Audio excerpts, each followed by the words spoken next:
আসসালামু আলাইকুম। আপনি কি সৌদিতে ফাইনাল এক্সিট খেয়েছেন? ফাইনাল এক্সিট খাওয়ার পরে সৌদি আরব থেকে দেশে যাননি, আবার দেশে গিয়ে আসতে চাচ্ছেন? তাহলে ভিডিওটি শেষ পর্যন্ত দেখুন। আপনাদের জন্য আজকে দুইটা পন্থা বলবো। শুরুতেই বলে রাখি, ফাইনাল এক্সিট মানে হলো খরচ নেহায়া। আর কোনো কর্মীকে একবার যদি কফিল বা কোম্পানি খরচ নেহায়া দিয়ে দেয়, সেটা যিনি দিয়েছে, যে সিস্টেম থেকে দিয়েছে, সেই শুধুমাত্র কাটতে পারে। অন্য কোনো ব্যক্তি ফাইনাল এক্সিট কেটে কাউকে বৈধ করতে পারে না বৈধ কোনো রাস্তায়। তবে হ্যাঁ, যারা সৌদিতে ফাইনাল এক্সিট খেয়েছেন, সময় মতো দেশে যাননি, তারা চাইলে দেশে যাওয়ার প্রক্রিয়া আছে।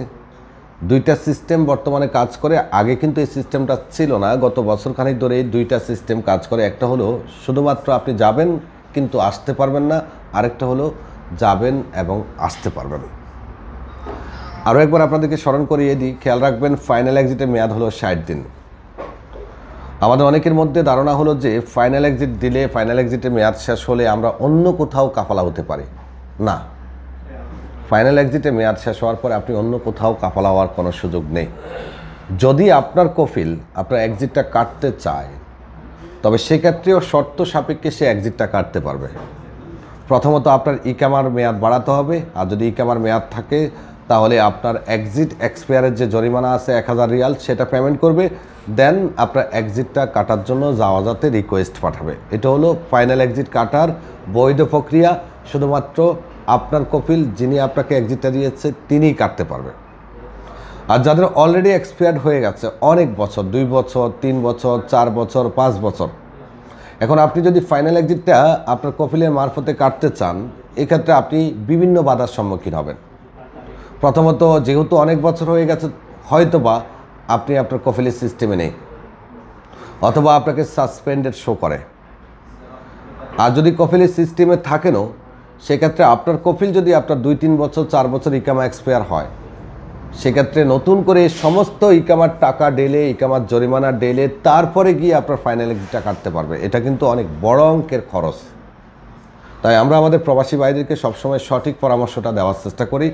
ধরুন আপনার ফাইনাল এক্সিটের মেয়াদ এক্সপায়ার হয়ে গেছে, অনেক বছর হয়ে গেছে, আপনি তাহলে মুক্তবাল আমেল সিস্টেমে, খেয়াল রাখবেন সিস্টেম কিন্তু দুইটা, একটা হলো মুক্তবাল আমেল সিস্টেম, যে প্রক্রিয়াতে প্রথমে মুক্তবাল আমেলের সাদ্দাত ফির নামে, তারপরে মুক্তবাল আমেলের যে বকেয়া ফি থাকে সেটা পেমেন্ট করা হয়। তারপরে ফাইলটা চলে যায় জাওয়াজাতে, জাওয়াজাতে যাওয়ার পরে সেখানে জাওয়াজাতের যে জরিমানা আছে সেটা পেমেন্ট করা হয়, এবং জাওয়াজাতের যে এক্সিট ফি আছে সেটা পেমেন্ট করার পরে এক্সিটটা লাগে। এটাকে বলি আমরা মুক্তবাল আমেল সিস্টেমে এক্সিট, যে প্রক্রিয়াতে আপনি দেশে গিয়ে আসতে পারবেন। আর এটা যদি আপনি করতে চান, তাহলে আপনার জন্য বিশ্বস্ত মাধ্যম হলো বিন মিশাল ট্রাভেলস। এছাড়া আরেকটা প্রক্রিয়া আছে, সেটা হলো মোরহাল সিস্টেম, যে প্রক্রিয়াতে আপনি দেশে যাবেন কিন্তু আসতে পারবেন না। সেটা আপনি এম্বাসি মারফতও করতে পারেন, অথবা নিজেও আমাদের মাধ্যমে করাতে পারেন, কিংবা নিজের কাজটি নিজে দৌড়াদৌড়ি করে করতে পারেন। এক্ষেত্রে আপনার 1000 রিয়াল জরিমানা থাকবে এবং আপনার ফিঙ্গার নেবে। ফিঙ্গার না নিলেও আপনি যদি মোরহাল সিস্টেমে দেশে যান, আপনি আসতে পারবেন না। এখন এখানে প্রশ্ন দাঁড়াতে পারে যে মোরহাল সিস্টেম এবং মুক্তবাল আমেল সিস্টেমটা কীভাবে বুঝবো? আসলে এটা বোঝা এত সহজ নয়। মোরহাল সিস্টেমে মূলত যে এক্সিটটা লাগানো হয়, এটা সরাসরি জাওয়াজাত থেকে লাগানো হয়। আর যেটা মুক্তবাল আমেল সিস্টেম লাগানো হয়, এটা মুক্তবাল আমেল কমপ্লিট হওয়ার পরে তারপরে জাওয়াজাতে যায়, যেমনটা এক্সপায়ার এক্সিটের ক্ষেত্রে আমরা করে থাকি।